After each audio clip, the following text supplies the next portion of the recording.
안녕하세요. 우리 채널 오시기를 환영합니다. 얼마 전 둘째를 출산한 30대 주부예요.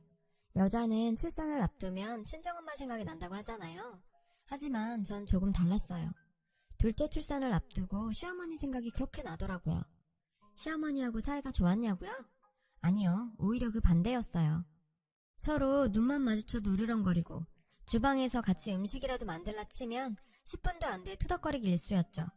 오죽하면 동네 사람들이 우리 고부를 보고 쌈딱고부라 불렀겠어요. 근데 희한한 건 서로 간에도 잘 싸우지만 둘이 편을 먹으면 더 잘 싸운다는 거예요.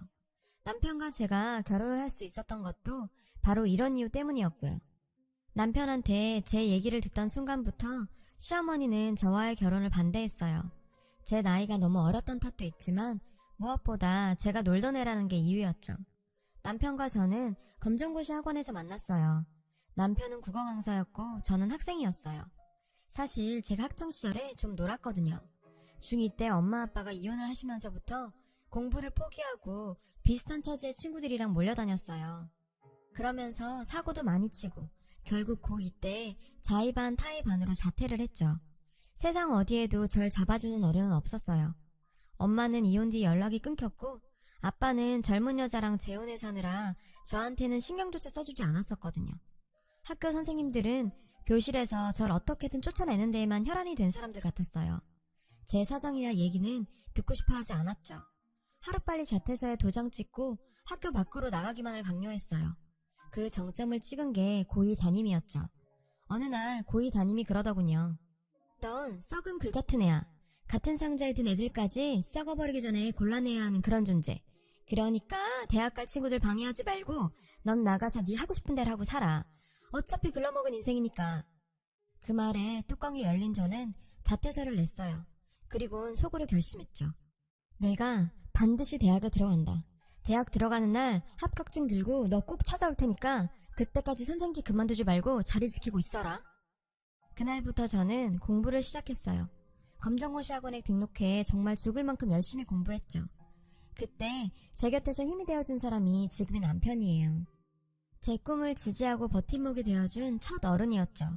그렇게 3년 동안 공부에만 매달린 저는 2년 만에 검정고시를 패스하고 다음에 수능을 봐서 인서울 4년제 대학에 합격을 했어요. 남들이 보기엔 별것 아닌 일이겠지만 제 인생에 있어선 천지가 개벽할 만큼 엄청난 사건이었죠. 저는 대학에 합격했지만 고2 때 담임을 찾아가진 않았어요. 왜냐고요? 제 합격을 통해 전 글러먹은 인생이 아니란 걸 이미 증명한 셈이니까요. 그리고 썩은 귤은 제가 아닌 그 선생이란 것도요. 그런 썩은 애 풀풀 나는 인간이 내가 찾아간다고 해서 반성을 하겠어요? 아니면 사과를 하겠어요? 오히려 자기 덕분에 대학 들어간 줄이나 알라는 망언이나 해댔겠죠.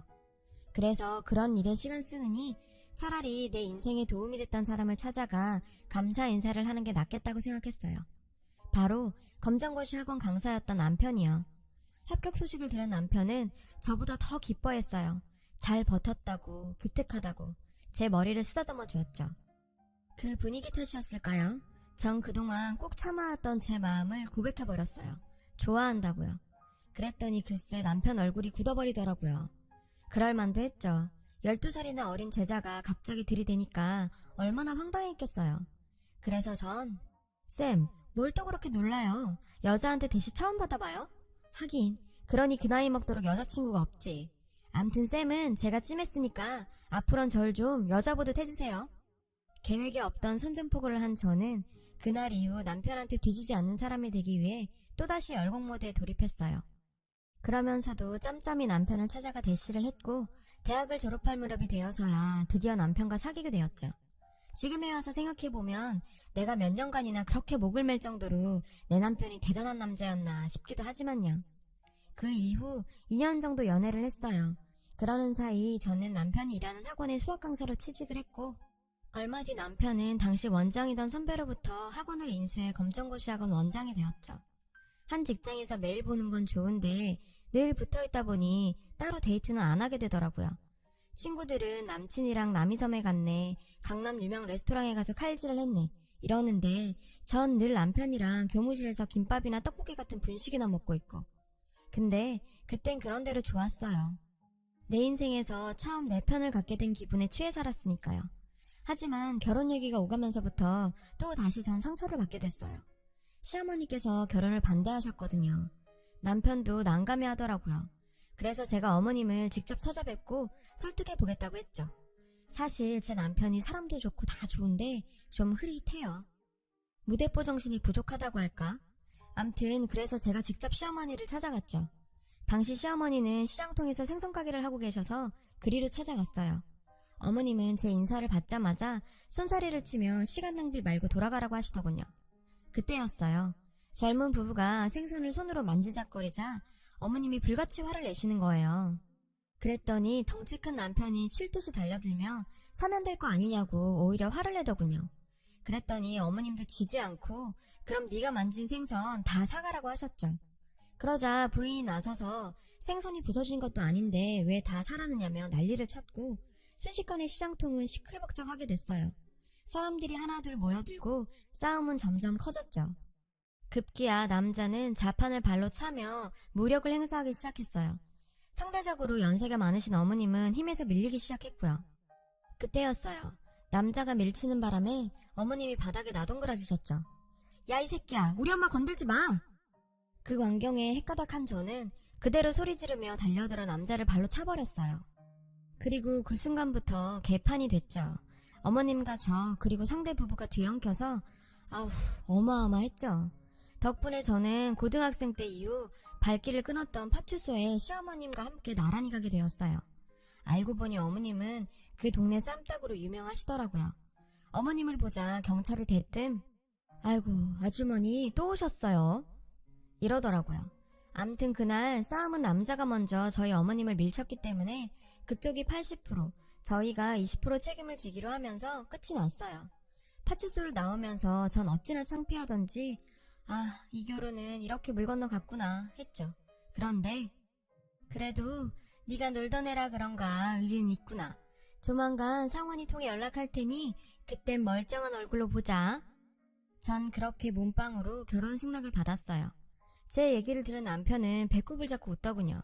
그리곤 마치 예언처럼 자기랑 우리 엄마 은근히 케미가 잘 맞겠는걸? 이러는 거 있죠. 그리고 그 말은 정말 실현이 됐어요. 어머님과 전 그 시장통에서 알아주는 우주 최강 명콤비 싸움딱이 됐거든요. 남편이 그러더라고요. 저랑 시어머니는 전생에 부부였을 거라고. 그렇게 싸우면서도 합이 잘 맞으니 말이에요.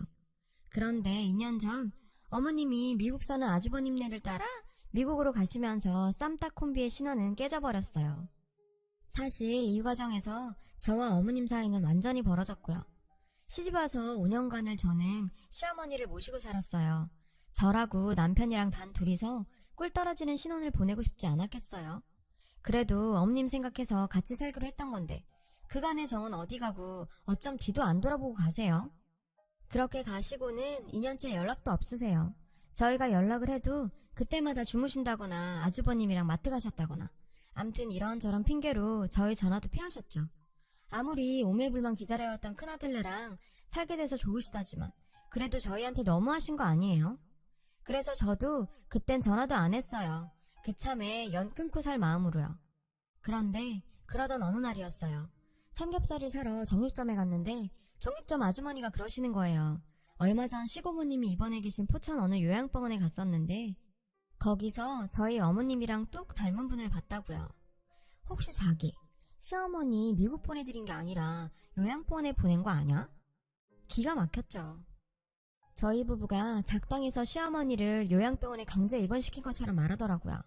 그래서 남의 집 일이라고 함부로 짓거리지 말라고 한 소리 해주고 나왔어요. 그런데 집에 와서도 자꾸 그 말이 걸리는 거예요. 지난 2년 동안 어떻게 매번 저희가 전화를 할 때마다 주무시거나 마트를 가시죠? 그래서 그날 밤 정육점 아주머니한테 들은 얘기를 남편한테 했어요. 그리고 남편을 시켜 큰 집에 전화를 해보라고 했죠. 이번에도 형님이 전화를 받더라고요. 남편은 정중하게 어머님이랑 통화 좀 할 수 있겠냐고 물었죠. 그랬더니 이번에도 형님은 어머님이 죽으신다고 말하는 거예요. 그래서 전 전화기를 빼서 들고 어머님을 깨워서라도 바꿔달라고 소리쳤어요. 그랬더니 형님은 무식하게 굴지 말라며 안 바꿔주시더라고요. 무식해요? 2년 동안이나 부모랑 연락이 안 되는데 어떤 자식이 가만히 있겠어요? 형님, 어머님 안 바꿔주는 이유가 있는 거 아니에요? 자꾸 이렇게 어머님이랑 통화 못하게 막으시면 저희 당장 미국으로 가요. 그럴까요? 그러자 형님은 마음대로 해보라며 전화를 끊었어요. 전 남편한테 당장 미국행 비행기표 알아보자고 그랬어요. 그랬더니 남편이 그러더군요. 제발 그만 좀 해. 어떻게 넌 늘 그렇게 감정대로 움직이니? 전화를 못 바꿔줄 때는 다 그럴 만한 이유가 있겠지. 아무런 형이랑 형수가 어머님을 두고 거짓말을 하겠니? 그리고 당신 임신 8개월째야. 그 몸으로 어떻게 비행기를 타? 그러니까 쓸데없이 분란 일으키지 말고 제발 우리 좀 조용히 좀 살자. 남편은 결혼해서 처음으로 저한테 화를 냈어요. 전 그날 밤새 한숨도 못 자고 뜬 눈으로 지새웠죠. 그리고 다음날 아침 일찍 정육점으로 갔어요. 아줌마, 그 요양병원 포천 어디라고 했죠? 정육점 아주머니한테 요양병원 주소를 알아냈어요. 만삭의 몸으로 차를 끌고 포천으로 내려갔습니다. 너무 외진 곳에 있어서 알고 가지 않으면 찾지도 못하겠더라고요. 병원에 들어가 어머님 성함을 대고 환자를 찾아봤지만 글쎄 없다는 거예요. 그래서 역시 정육점 아주머니가 잘못 본 모양이다 생각하고 돌아서려는데 저 멀리서 싸우는 소리가 들리지 뭐예요. 그 목소리는 분명 저희 시어머니였어요. 전 간호사에게 지금 싸우고 있는 저분 누구냐고 물었죠. 그랬더니 환자 정보는 함부로 알려줄 수 없다며 돌아가라더군요. 전 하는 수 없이 돌아서는 척 하다가 간호사들이 방심하는 틈을 타 복도를 내달렸어요. 어머님, 저예요, 승혜. 어머님, 여기 계시죠? 어머님! 목이 터져라 어머님을 불렀어요. 저는 필사적으로 달렸지만 무거운 몸 때문에 얼마 못 가 간호사들한테 붙잡혔죠. 그렇게 질질 끌려 나오는데 병실에서 한 노인이 나오는 거예요. 하얗게 샌 머리에 깡마른 몸으로 말이죠. 맙소사, 정말 우리 어머님이었어요. 승혜야. 어머님은 절 보시자 눈물이 그렁한 눈으로 간호사들한테 소리치셨어요. 이 망할 놈의 새끼들이 어디 감히 내며느리를 건드려.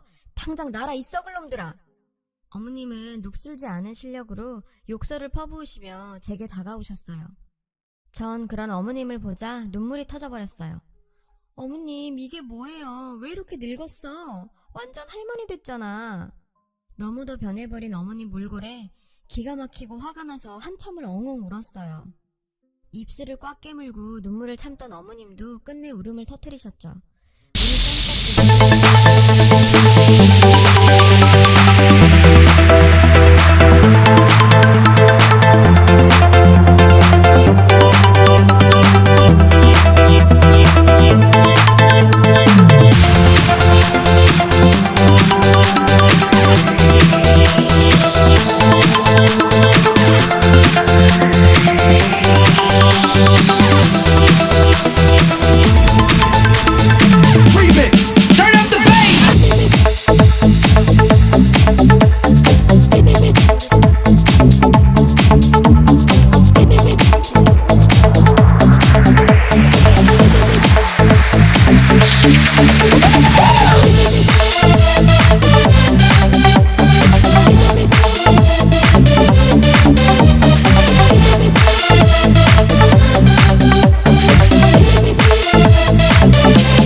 보면서요. 다음날 저는 미국 형님한테 전화를 걸었어요. 포천에 있는 요양병원에서 어머님이 돌아가셨다는 연락이 왔다고요. 장례를 치러야 하니 당장 들어오시라고요. 수화기 너머의 형님 목소리는 슬픈 척 연기를 했지만 순간순간 들뜬 기색이 엿보였죠. 그리고 이틀 뒤 아주버님 내외는 한국으로 들어왔어요. 공항으로 마중을 나간 남편과 저는 두 분을 차에 태운 뒤 바로 경찰서로 갔죠. 동서, 장례식장으로 바로 안 가? 경찰서는 왜 온 거야? 전 사망 확인서에 자식들 사인이 들어가야 한다고 거짓말을 하곤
안녕하세요.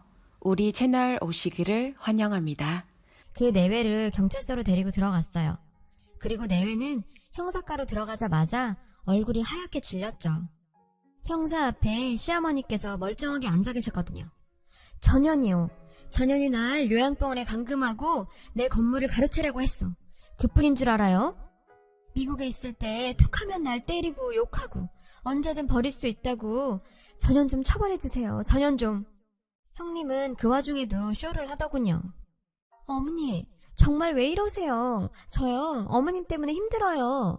형사님, 저희 어머님이 치매가 심하셔서 저렇게 생사람을 잡으세요. 보다 못한 제가 한마디 했어요. 쇼하고 앉아있네. 야, 너 어디서 그런 씨도 안 먹힐 거짓말을 해? 어머님이 뭐? 치매? 네가 이럴까봐 병원 가서 진단받아 왔어. 의사 선생님이 그러더라. 우리 어머님 아주 짱짱하시다고. 동계산도 빠르고 기억력이 나보다 좋더라. 근데 뭐? 치매? 이게 확 어디서?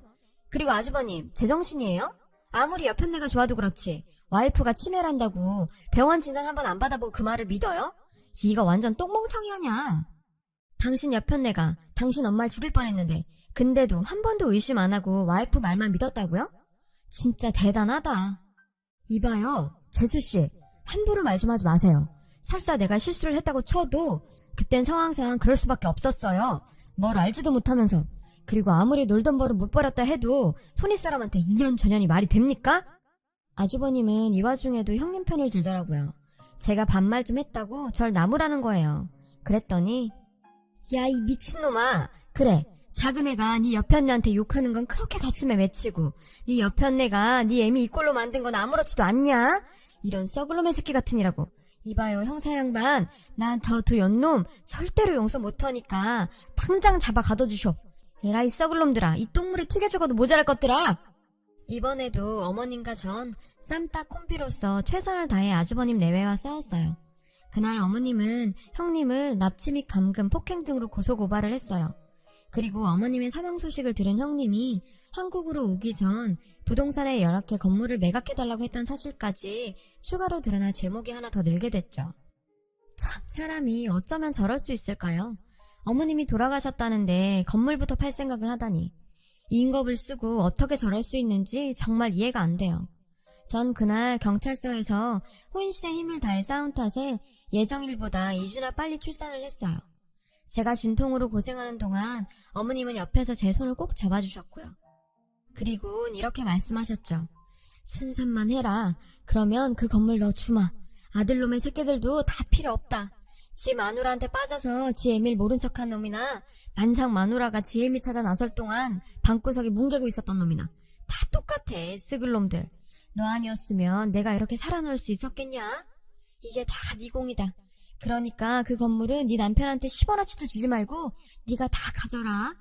대신 나중에 내가 혹시 치매 들거든 똥기저귀는 빨아줘야 한다. 건물을 주신다니 정말 고맙긴 했지만 진통 때문에 힘들어 죽겠는데 옆에서 계속 떠드시니까 화딱지가 나서 그만. 아우, 어머니 시끄러워요. 아파 죽겠는데 뭐라는 거예요. 똥기저귀는 무슨. 하고 질러버렸지 뭐예요. 어쩌겠어요. 이렇게 생겨먹은 걸. 어머님도 이해하시겠죠. 미운정 고운정 다 든 우리 고부 정말 전생에 부부였을까요? 이제는 남편보다 어머니 보면서 삽니다. 어머님 건강하게 오래오래 같이 살아요. 제 얘기를 들어주셔서 감사해요. 모두 건강하세요. 여러분, 사연 댓글에 응원과 현명한 조언 부탁드려요. 좋아요와 구독은 저에게 큰 힘이 됩니다. 오늘도 좋은 일 가득하세요.